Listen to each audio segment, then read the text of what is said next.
Hi guys, this is Max. Welcome to my channel. I'm a sport therapist and a trainer here in Barcelona. Today we have a really great massage on the lower back, on the hips, on the legs, and on the foot. We're gonna start with stretching the QL. This is part of a sport massage. It is the one important muscle that you don't want to have tight because it's related to anterior pelvic tilt, and it can be the part of the anterior pelvic tilt that is higher, because it's tight and it can create a lot of back pain. Then we're gonna rocking the hips that has to be mobile, because if they're not mobile, they are tight, your lumbar back is gonna be mobile, and if the lumbar back is mobile, you're gonna hurt yourself. Same thing with the ankle. And now we are rocking the hips. We're working on extensor of the back. We are working on ileo costalis. Try to just hydrate, break adhesion, working on this muscle that can get really in pain. And now we concentrate on the glute medius, a muscle that is involved in gait, super important to maintain the horizontal gait of the pelvis. And a lot of athletes have this muscle really tight, probably because it drops, and you got to make it stronger. If it's not stronger, you can have problem on the back.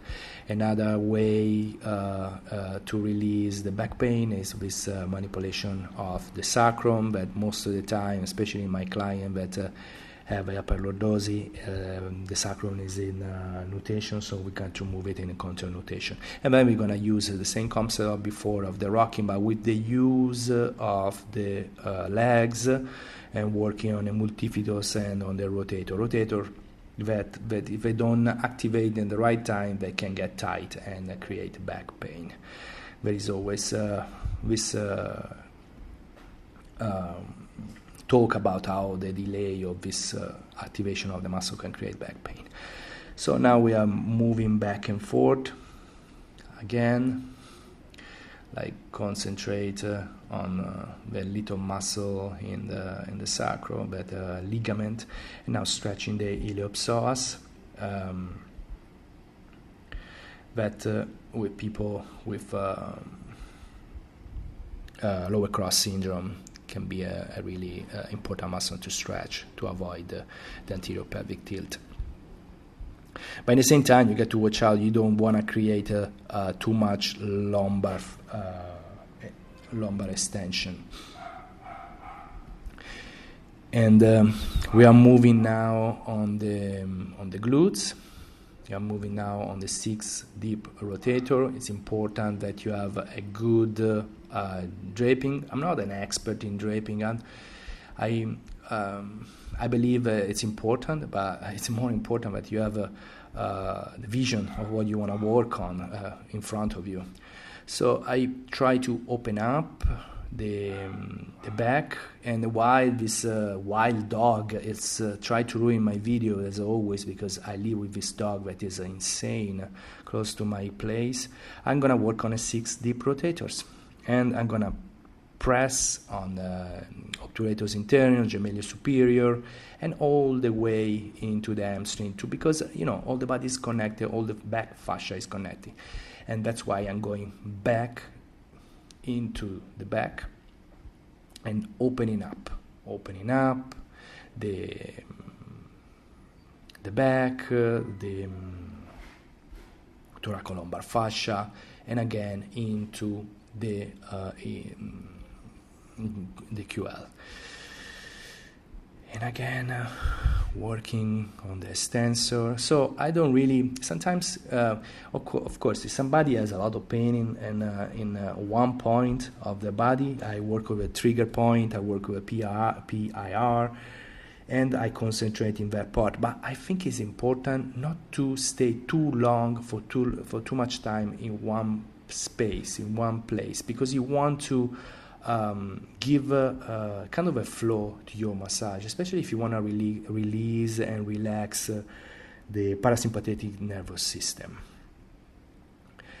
Again, here we're working on a piriformis muscle with this trigger point, piriformis muscle that is involving what is called piriformis syndrome, and that can create a crash of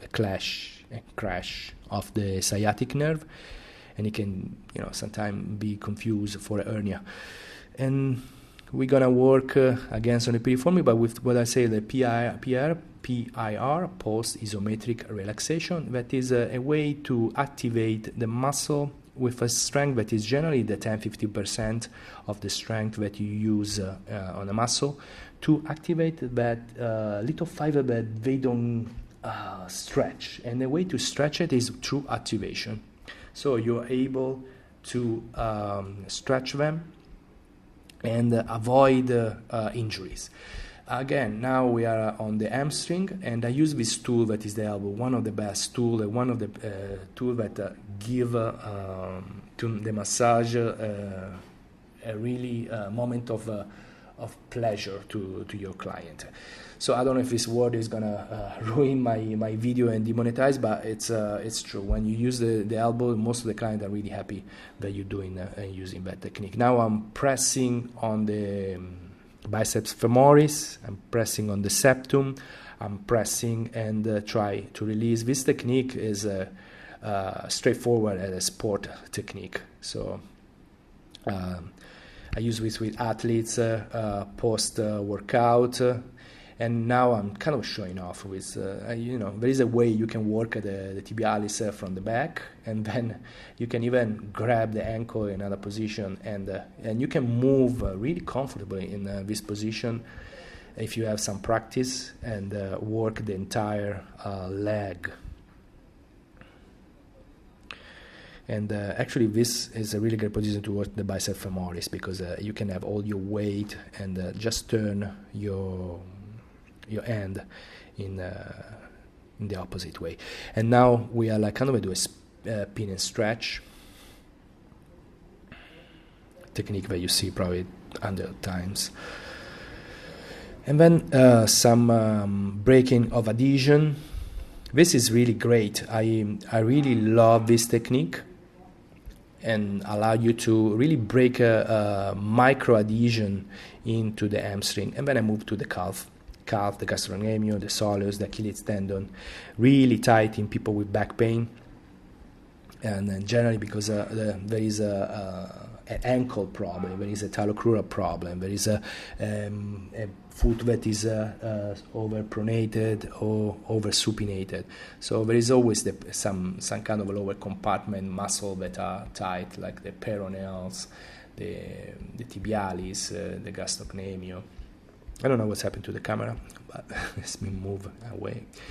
And now we are working again on the tibialis from another angle. I always change angle. I had to cut some part of the video because I was using the 4 position, and it's a position that is amazing for working the glutes. But I know that if I put the camera, I'm not gonna be able to monetize the video. And now we are working on the foot, and again with this technique for the calf. If you notice, my voice is not a SMR voice. Seems like that every time I use my voice, I got demonetized, and I find kind of frustrating because it's not easy to find certain kind of model for my videos, and then you got demonetized because you use a voice that is hypnotic, and I cannot be creative in my video anymore. I have just to talk about the technique. So guys, I hope you understand.